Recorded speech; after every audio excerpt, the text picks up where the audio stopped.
Realize ko din no'n na kung wala siguro yung kumpanya na bukas palad na tumulong, hindi ko alam kung paano kami makakabangon dito sa Manikani. Lalo na kasi na nasa isla kami.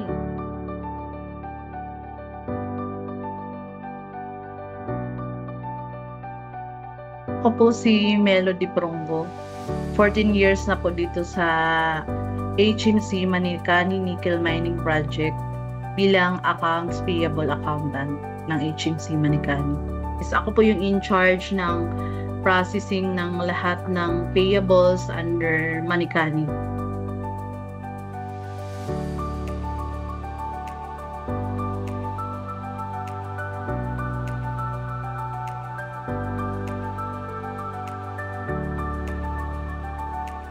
Doon ako naka-stay sa Tacloban no'n, tapos tinawagan ako ng mga magulang ko na may hiring daw dito sa Manikani.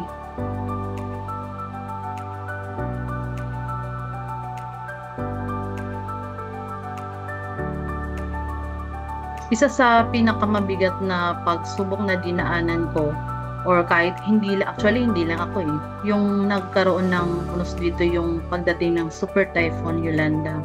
After 3 days, Hinatuan Mining Corporation yung unang naghatid ng tulong sa amin. Sobrang saya namin na may dumating na LCT nung time na yon at karga yung mga relief goods. Especially ako kasi nung time na yon may 4 na buwan pa lang akong anak. Tapos nag-worry ako sa gatas at syempre yung tubig kasi kailangan distilled water man. So nung time na yun, nung dumating yung LCT, yung una ko talagang pinatanong is kung may gatas at saka yung may tubig sila na distilled.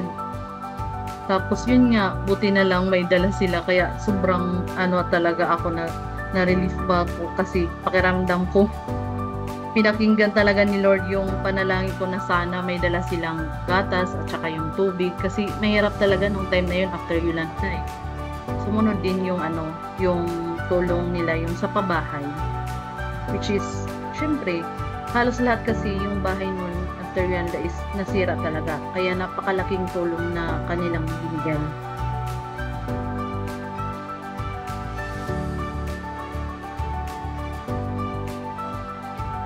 Very generous talaga yung company.